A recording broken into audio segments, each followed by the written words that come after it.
Hi, my name is Todd Ross, and in 1996, my father Roy was killed while racing at the Race City Speedway in Calgary. Over the last 24 years, Bruce Hampton, president of the International Motor Contest Associates, and its drivers have put on a memorial race in honor of my father. This year, it's at the Edmonton International Raceway in Wetaskiwin. I'd like to invite you all to come down and watch some great grassroots racing on the pavement. I'd like to ask you a favor. If you are planning on coming down to the Edmonton International Raceway in Wetaskiwin to cheer on one or more of the competitors in this year's 25th anniversary Roy Ross Memorial, please buy your tickets online at eventbrite.ca or email royrossmemorial@gmail.com. All the purchases from either the online sales or through email, the proceeds go directly back to the racers of the show. Please support them and come on down and again watch some great racing. Thank you. And now we're going to watch a video of one of the competitors in this year's race. I'd like to thank Ian Burgess for doing the interviews and for providing them to the Roy Ross Memorial. Thank you. Enjoy. Good evening, everyone, and welcome to our series of driver interviews for the 25th running of the Roy Ross Memorial. This year's event will occur on July 23rd and 24th at Edmonton International Raceway in Wetaskiwin, Alberta. The Roy Ross Memorial is named after driver of the 47 car Roy Ross, who tragically lost his life at Race City Speedway. We'll have a little bit more information about the race and the history when we interview Roy's son, Todd Ross. The goal of these interviews is to give everyone a chance to get to know the drivers, hear about their racing journey, and also to hear about what the Roy Ross Memorial event means to them. My name is Ian Burgess. I had the pleasure of racing this event in 2011. And it's just one of those events in Western Canada that, you know, everyone marks off on their calendars. I've been able to crew on some cars that have won this event, and it's just a great day of racing. Today we'll be interviewing driver of the number 46 IMCA modified, Mr. Jamie Krzysik. How are you doing today, sir? I'm good. Thanks for having me on. Thanks for taking the time. That's good. Maybe you just want to start. I know it's a little bit long, so yeah, you have a lot of experience in your racing career, but maybe just talk a little bit about how you got started and some of the things you've done and what kind of keeps you going in the modified class, because that's where you've been the longest. Yeah, doesn't feel like that long ago in some ways, but it's been quite a few years now. So basically, my dad used to race at the Grand Prairie Speedway. He sold his car when I was a toddler to the Clark family, to Jim and Cindy at back in those days in the early 90s, and then started helping them crew. So then as BJ and Mike grew up and got behind the wheel, basically he transitioned into crewing for them. And then when Hythe began the mini stock division, I was one of the first cars out when I was 14. So it started there, and then we moved up through the ranks in Hythe. And then got some opportunities to go into the States, race down there for a while, move up into some NASCAR series, and then kind of came back home and started doing the NASCAR series up here in Canada. And then basically sporadically, there was some part-time years and stuff like that, that I was basically in the modifieds as well. Whenever I had a off weekend, it could make it work. We were running the IMCA modifieds here locally in Hythe or in Wetaskiwin. Yeah, and so you've been racing around and you've been a part of the NASCAR Pinty Series, and I know this year they're not coming out west. A lot of that due to COVID, and just, you know, none of us really knew when things were going to open. So are you planning on making any Pinty's races, or are you just going to focus on modified this year? Just the way the schedule worked out, just didn't feel like it was beneficial for us to try and scramble all the way out to Ontario for one race and then come back. So this year it's basically just focus on the modified, run the full season in Hythe, and then hopefully most of the dates in Wetaskiwin. It just kind of depends on how things shake out. We're not off to a good start with Wetaskiwin. I'm going to miss the first weekend here. I'm working, but that's just a part of life. So It's kind of an unfortunate deal that we have the NASCAR car. It's just sitting there. Obviously, we worked on it for a bit and got it close to ready, but yeah, they didn't come out, which is understandable with everything going on. Just kind of one of those things. Yeah. And so for you, it'll be first year in quite a few years that you'll be able to really focus on the modified, and it'll be kind of your main car for the summer. And I'm interested to see how that goes. But maybe just talk about, again, you've raced a lot of different series and a lot of different tracks. I mean, going from Phoenix, running there on a big track like that, and things like that. What how would you compare the quality of competition in the IMCA modifieds, the people you race with at Hythe and EIR and Wetaskiwin?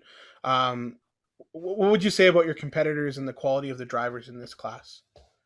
So it's kind of different in surprising ways.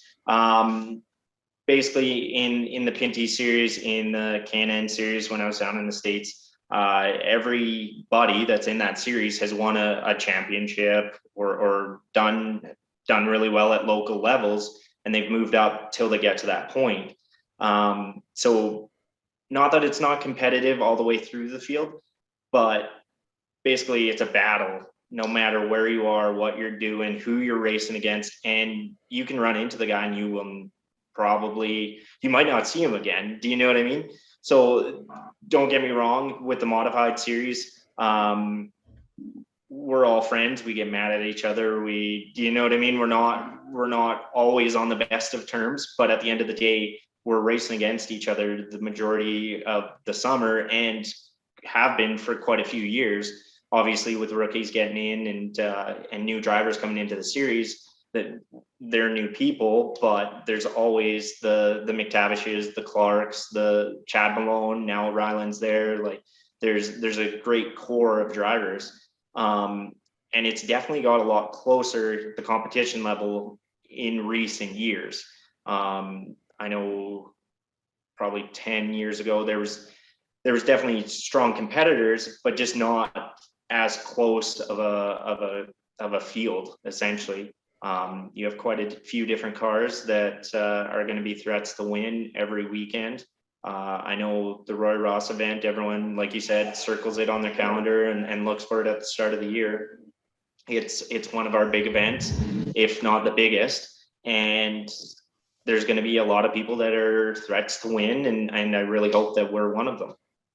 Yeah, so it's kind of crazy to think that you won the Roy Ross in 2012. It's crazy to think that was 9 years ago, that you won that race.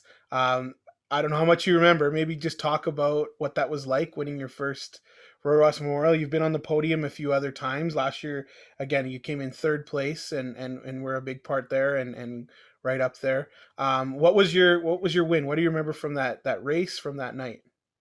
So it was kind of a goofy time. EIR had just started going through a lot of the transitions and doing a lot of facility upgrades. And so the track was in repair in the midst of getting work done. Jason Siliker, who raced up here in Hythe for a few years, he started, I don't know exactly where, but he was near the front and he was fast. So I figured he was gone. And I don't even remember where I started, to be honest. I think I was near the back anyways, of the 10-car invert. But I remember going into it thinking that he was going to be gone. And that was absolutely the rabbit that we needed to chase. And just work my way through. And then I seen him from a long ways. Like he got out to a good lead. I got to second and I could see him. And every lap I was gaining on him. And so you're getting closer. And then it was our buddy Ibby that was getting lapped. And they kind of, whether you want to say Jason misjudged it or what, they had an incident or whatever happened. And Jason went high to go around him and I shot to the bottom and cleared him, took the lead. And then there was some incidents behind me and I didn't really see it, just clear sailing from there and managed to get the win. So absolutely one of my biggest wins in my racing career. It's such a prestigious event. It's got so much nostalgia to it. It's an honor to compete in it, and it's absolutely an amazing honor to have won it. And you look at the trophy that Todd has done such a great job with, and I can look at it and see all my heroes from the time I was a kid in the stands at 5, 6, 7 years old to racing against them. And then now I am on the trophy, and now looking back on it, hopefully we can get another win and be a little bit more fresh. But it was a really big win for me, and it still is. Yeah. And so this year we will be running a 2-day show. So there'll be a Friday night 47 lap main event and a Saturday 47 lap main event. Friday they're calling the Silver Star Challenge, and they're going to have a WWE belt to the winner of that race, and so you can strut down the pit lane if you win, and the champ is here, and all that kind of stuff would be kind of cool. And then we'll have the more traditional race on Saturday, where the drivers will be competing for that, again, like you said, that amazing trophy. That is it's basically this historical document, which is kind of cool, right? Every driver has the flagman, it has all that kind of stuff. Will you approach, and there also will be a weekend champion too, so they're going to have the Gold Brick 247, and they'll combine all the points for the weekend. I know you're familiar with that. We do that in Hythe with the Super Nationals and that kind of thing. Will you treat the event differently now that it's a 2-day event compared to the normal, one race, 47 laps? I'd like to say yes, but probably not. Every time I get worried about points, it never ends well for me. I'm way better at just going out, whether it's qualifying, a heat race, or main event, and just doing the best I can. Trying to take whatever I can get and make the most out of every lap. As soon as I get wrapped up in the points, I'm terrible. Some of the other drivers can do it on the fly, and they'll be thinking about it while they're racing. That is definitely not me. Basically, Friday might be a little bit of a test in tune, but like you say, there's a weekend championship as well, so you can't just throw it away. So it'll kind of be an interesting mixture this year. But obviously the Saturday night main event is the big goal. Yeah, for sure. It's going to be interesting, and lots of cars that we were talking earlier. There's looks like 18 so far pre-registered. Maybe we'll hit the 20 mark. That would be pretty amazing. But what are going to be the challenges? 18 cars, that tight bull ring. Some brand new, pretty fresh drivers. Some of you that are the veterans and doing that. You talked about your win coming from just navigating a lap car, right? And so what is it going to be like with 18 cars out there on a pretty long main event, 47 laps? What is the winner of this event going to have to probably do to become the winner and be there in victory lane? It seems like, well, especially Mike Clark proved it last year. You got to be good on the outside, and he went way on the outside. It's the same as most races. You're going to have to be good. You're going to have to take your shots. You're going to have to get a little bit of luck. That is going to be busy, though. It's going to be tough to get into a rhythm when most likely we're going to be catching lap traffic. And do you know what I mean? You're going to be having differences of speed with that many cars and that many laps. It's going to be a full track, that's for sure. So hopefully the fans enjoy it. It's definitely always a battle. It doesn't matter how many cars you have. There's always someone you need to chase down and try and work around. I don't know. I'm curious to see how the track is this year. I don't know if there's going to be much of an outside lane just because there hasn't been much racing.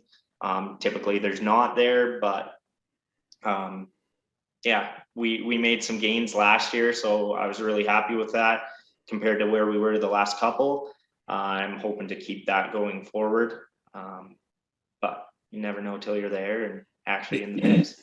Yeah, it'll be interesting. There will be luck involved for sure. There will be, just keeping your nose clean when you need to keep it clean. There'll be all sorts of stuff going on. Jamie, thank you so much tonight for joining us and doing this. Just before we go, is there anyone you'd like to thank, family, sponsors, anyone like that, just for helping you get down the road this season and attend all these events?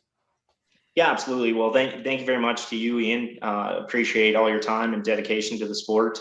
It definitely goes a long ways, and it's really appreciated. So thank you very much. Obviously, to the Ross family, this is a huge event, and for Todd to put so much work into it, I hope that he's happy and realizes how much us racers appreciate it, because he makes it the event that it is. And then obviously with my family, my parents and friends, Scott is always helping us out. My sponsors, Crown Pell Ventures and Burmar Rewind, 3S Contracting. There's so many people that are involved with getting us out on the track and keeping us there. It's an expensive sport, but it's definitely a time-consuming sport. So the car's never done. It's just time to go race, and you realize what you've missed or what you need to work on, and go from there. So thank you very much.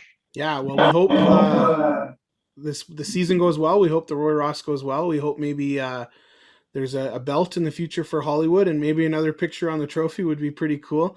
But again, we hope all your racing goes well. We're excited that you can be full-time in the modified this year, although, we hope that the Pinty's thing picks up and all that goes well again. But this year we're excited to see what you can do with a full season of modified racing. And as always, we wish you the best, and you're one of the old boys at the track now. It's hard to believe, and it's crazy to say, but it's true. So all the best, my friend, and we will see you at the track this summer.